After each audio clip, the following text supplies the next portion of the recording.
அனைவருக்கும் வணக்கம். உங்கள் கிருஷப் அகாடமியிலிருந்து வினிதா. இந்த வீடியோவில் நம்ம டாப் 5 கரண்ட் அஃபேர்ஸ் பார்ட் 22 பார்க்க போகிறோம். பாருங்கள், ஃபஸ்ட் ஒன் டேஸ் சம்மந்தமாக பார்க்கலாம். ஒரே ஒரு டே பாருங்கள், மே 28.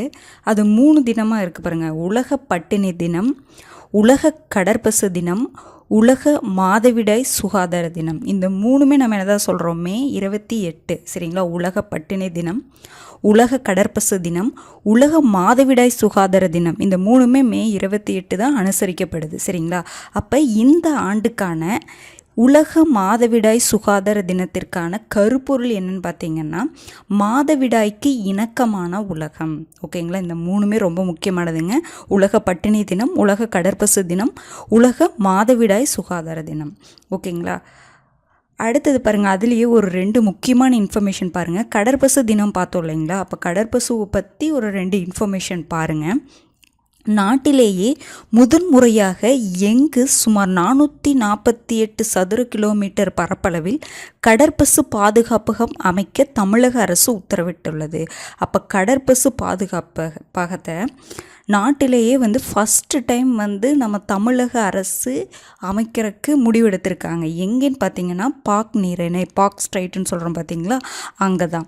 ஓகேங்களா. அப்போ கேட்பாங்க, நாட்டிலேயே முதன்முறையாக எந்த மாநில அரசு கடற்பசு பாதுகாப்பகம் அமைக்க உத்தரவிட்டது அப்படிங்கிற மாதிரி கேட்கலாம். ஓகேங்களா. அதே மாதிரி பாருங்கள், இந்த கடற்பசுன்னு சொல்கிறோம் பார்த்தீங்களா, அது எதனுடைய மாநில விலங்குன்னு பாருங்கள். அந்தமான் நிக்கோபர் யூனியன் பிரதேசம் இருக்குது பார்த்தீங்களா, அதனுடைய மாநில விலங்கு தான் கடற்பசுன்னு சொல்கிறாங்க. ஓகேங்களா, ரொம்ப முக்கியமானதுங்க. இந்த மாநில விலங்கு சம்மந்தமான கொஷின்ஸும் கேட்குறாங்க, நீங்கள் பார்த்துருப்பீங்க. ஓகேங்களா, பார்த்து வச்சுக்கோங்க. அடுத்தது பாருங்கள், அவார்ட்ஸில் 2023 ஆண்டுக்கான இராணுவ பாலின சமத்துவம் மற்றும் அமைதிக்கான பங்களிப்பு விருது யாருக்கு கொடுத்துருக்காங்கன்னா, மேஜர் ராதிகா சென். இவங்க யாருன்னு பார்த்தீங்கன்னா, ஹிமாச்சல் பிரதேசத்தை சேர்ந்த ஒரு இந்திய இராணுவ அதிகாரின்னு சொல்கிறாங்க சரிங்களா. இராணுவ பாலின சமத்துவம் மற்றும் அமைதிக்கான பங்களிப்பு விருது யாருக்கு கொடுத்துருக்காங்க, மேஜர் ராதிகா சென் சரிங்களா. இது முக்கியமானது பாருங்கள். ஐநாவின் மதிப்புமிக்க இவ்விருதை பெறும் 2வது இந்தியர் எனும் சாதனை படைத்துள்ளார். இப்போ பார்த்தீங்களா. அப்போ இந்த விருது யார் தர்றாங்க, யுனைடெட் நேஷன் அந்த அமைப்பு தான் தர்றாங்க. அதனுடைய மதிப்புமிக்க இவ்விருதை 2வது இந்தியராக இவங்க வாங்குறாங்க அப்படிங்கிற மாதிரி சொல்கிறாங்க. அப்போ முதல் இந்தியர் யாருன்னு பார்த்தீங்கன்னா, மேஜர் சுமன் கவானி. அவங்க எந்த வருஷம் வாங்கியிருக்காங்கன்னா, 2019. ஓகேங்களா, ரொம்ப முக்கியமானதுங்க, பார்த்து வச்சுக்கோங்க. அடுத்தது பாருங்கள், 2024 ஆண்டுக்கான சர்வதேச புக்கர் பரிசு பெற்றவர் யாருன்னு பார்த்தீங்கன்னா, ஜென்னி எர்பின் பெக். இவங்க எதற்காக வாங்கியிருக்காங்கன்னா, கைரோஸ் அப்படிங்கிற அவங்களுடைய நாவலுக்காக. புக்கர் பரிசு எதுக்காக கொடுப்பாங்க, இந்த புத்தகம் அதுக்காக சரிங்களா. அதுக்காக கைரோஸ் நாவல் அப்படிங்கிற நாவல் அவங்க எழுதியிருக்காங்க. அந்த நாவலுக்காக கொடுத்துருக்காங்க. யாருக்குங்க, ஜென்னி எர்பின் பெக். இவங்க எந்த நாட்டை சேர்ந்த எழுத்தாளர்னு பார்த்தீங்கன்னா, ஜெர்மனி. ஓகேங்களா, இது 2மே ரொம்ப முக்கியங்க, பார்த்துக்கோங்க. அடுத்தது பாருங்கள், தமிழ்நாட்டை பற்றி ஒரு 2 நியூஸ் பாருங்கள். அகில இந்திய உயர்கல்வி ஆய்வு நிறுவன கருத்துப்படி உயர்கல்வி மாணவர் சேர்க்கையில் எத்தனை சதவீதம் பெற்று இந்திய அளவில் தமிழ்நாடு முதலிடம் பெற்றுள்ளதுன்னு பார்த்தீங்கன்னா, 49%. அப்போ அகில இந்திய உயர்கல்வி ஆய்வு நிறுவனம் இருக்குது பார்த்தீங்களா, அதனுடைய கருத்துப்படி உயர்கல்வி மாணவர் சேர்க்கை இருக்கும் பார்த்தீங்களா, அதில் நம்ம ஸ்டேட்டு எல்லா ஸ்டேட்டையும் கம்பேர் பண்ணும் பொழுது தமிழ்நாடு 49% பெற்று ஃபஸ்ட்டு பிளேஸில் இருக்கும் சரிங்களா. அப்போ நமக்கு தேசிய அளவில் ஒரு ஆவரேஜ் இவ்வளோ பர்சன்டேஜ் அப்படிங்கிற மாதிரி ஒரு பர்சன்டேஜ் இருக்கும் பார்த்தீங்களா. உயர்கல்வி மாணவர் சேர்க்கையில் இந்தியாவுடைய பர்சன்டேஜ் எவ்வளோன்னு பார்த்தீங்கன்னா 51. அப்போ பார்த்தீங்கன்னா தேசிய 51 இல்லைங்க, 47. இது பாருங்கள், தேசிய சராசரியை விட 2 அதிகம். அப்போ இந்தியா லெவலில் பார்த்தீங்கன்னா இந்தியாவுக்கு 47% தான். நம்ம தமிழ்நாடு மட்டும் பார்த்திங்கன்னா 49%. நிறையா இதில் பார்த்தீங்கன்னு வச்சுக்கோங்களேன், ஆவரேஜ், அதாவது இந்தியாவுடைய ஆவரேஜோடைய பர்சன்டேஜ் அதை விட நம்மளுடைய ஸ்டேட்டுடைய ஆவரேஜ், அதாவது பர்சன்டேஜ் என்னவாக இருக்கும் அப்படின்னு பார்த்திங்கன்னா அதிகமாக தான் இருக்கும் எல்லாத்துலேயுமே. ஓகேங்களா. அடுத்தது பாருங்கள், தமிழ்நாடு டிஜிட்டல் உச்சி மாநாடு எங்கே நடைபெற்றதுன்னு பார்த்தீங்கன்னா, சென்னையில். தமிழ்நாடு டிஜிட்டல் உச்சி மாநாடு எங்கெங்கே நடந்துச்சு, சென்னையில் நடந்துச்சு. அடுத்தது பாருங்கள், திட்டங்கள் தமிழகத்தில் செயல்படுத்தப்பட்டு வந்த பெண்களின் திருமணத்துக்கான நிதியுதவி திட்டத்தை 2022 தமிழக அரசு எவ்வாறு மாற்றி அறிவித்தது? அப்போ பெண்களின் திருமணத்துக்கான நிதியுதவி திட்டம் கொடுத்துட்டு இருந்திருப்பாங்க.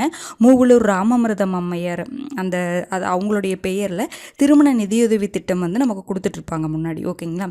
அப்போ 2022 என்ன பண்ணியிருக்காங்கன்னா அந்த திட்டத்துடைய பெயரை மாற்றினாங்க.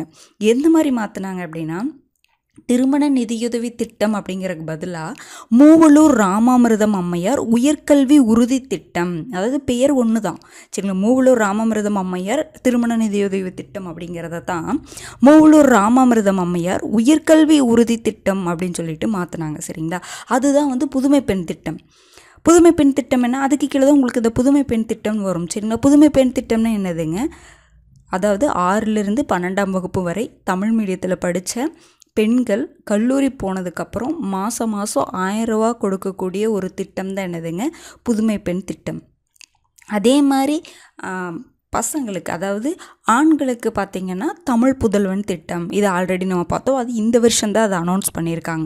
ஓகேங்களா? அப்போ மூவலூர் ராமாமிர்தம் அம்மையார் உயர்கல்வி உறுதி திட்டம் தான் இந்த புதுமை பெண் திட்டம். இதுதான் முன்னாடி என்னவா இருந்துச்சுங்க, திருமண நிதியுதவி திட்டமாக இருந்துச்சு. நோட் பண்ணி வச்சுக்கோங்க, ரொம்ப முக்கியமானது. அடுத்தது பாருங்கள், சென்ட்ரல் லெவலில் ஒரு திட்டம், பாதுகாப்பு துறையில் புதிய தொழில்நுட்பங்களை மேம்படுத்த பாதுகாப்புத்துறை அமைச்சர் தொடங்கி வைத்த திட்டம் அதிதி திட்டம்.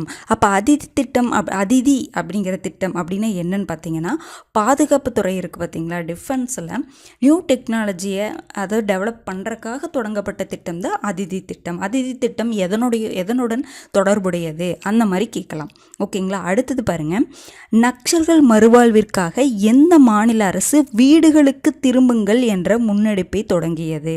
சத்தீஸ்கர். அதாவது என்னதுன்னா, நக்சல்கள் மறுவாழ்வுக்காக, சரிங்களா, அதற்காக சத்தீஸ்கர் என்ன பண்ணியிருக்காங்கன்னா வீடுகளுக்கு திரும்புங்கள் அப்படின்னு சொல்லிட்டு ஒரு முன்னெடுப்பு என்ன பண்ணியிருக்காங்க, தொடங்கியிருக்காங்க. ஓகேங்களா? அவங்க அவங்களோட தவறெல்லாம் மன்னிச்சுட்டு, அவங்களுடைய தவறு நக்சல்கள்ஸ் அவங்களுக்கு தெரியும் இல்லைங்களா, சத்தீஸ்கரில் அதிகமாக இருப்பாங்க. அவங்க என்ன இனிமேல் நாங்கள் இந்த மாதிரிலாம் பண்ண மாட்டோம் அப்படிங்கிற மாதிரி சொல்லியிருப்பாங்க. சரிங்களா? அதற்காக வீடுகளுக்கு திரும்புங்கள், அவங்களுடைய மறுவாழ்வு கொடுக்கணும் இல்லைங்களா, அதற்காக வீடுகளுக்கு திரும்புங்கள் அப்படிங்கிற ஒரு முன்னெடுப்பை தொடங்கியுள்ள மாநிலம் எதுன்னு பார்த்தீங்கன்னா சத்தீஸ்கர். ஓகேங்களா? பாருங்கள், இன்றைக்கி நம்ம என்னென்னங்க பார்த்துருக்கோம். ஃபஸ்ட்டு ஒன் பாருங்கள், தினம் பார்த்துள்ளீங்களா, மே 28 உலக பட்டினி தினம், உலக கடற்பசு தினம், உலக மாதவிடாய் சுகாதார தினம். அடுத்தது கடற்பசு பாதுகாப்பகம் எங்கே அமைக்க போகிறாங்கன்னா பாக் நீரிணையில். கடற்பசு எந்த யூனியன் பிரதேசத்துடைய மாநில விலங்குன்னு பார்த்தீங்கன்னா அந்தமான் நிக்கோபர். அடுத்தது இராணுவ பாலின சமத்துவம் மற்றும் அமைதிக்கான பங்களிப்பு விருது யாருக்கு கொடுத்துருக்காங்க, மேஜர் ராதிகா சென். அடுத்தது பார்த்திங்கன்னா சர்வதேச புக்கர் பரிசு 2024ஆம் ஆண்டுக்கானது யாருக்கு கொடுத்துருக்காங்கன்னா ஜென்னி எர்பின்பெக் கைரோஸ் நாவலுக்காக கொடுத்துருக்காங்க. ஓகேங்களா? உயர்கல்வி மாணவர் சேர்க்கையில் தமிழ்நாடு எத்தனை % இருக்கும், 49. இந்தியா பார்த்திங்கன்னா 47. தமிழ்நாடு டிஜிட்டல் உச்சி மாநாடு எங்கே நடந்துச்சுங்க, சென்னையில் நடந்துச்சு. அடுத்தது பெண்களின் திருமணத்துக்கான நிதியுதவி திட்டத்தை 2022 என்னென்ன மாற்றினாங்க, மூவலூர் ராமாமிர்தம் அம்மையார் உயர்கல்வி உறுதி திட்டம்னு மாற்றிருப்பாங்க. அடுத்தது அதிதி திட்டம் அப்படிங்கிறது என்னதுன்னா பாதுகாப்பு துறையில் புதிய தொழில்நுட்பங்களை மேம்படுத்துவதற்காக கொண்டு வரப்பட்டது.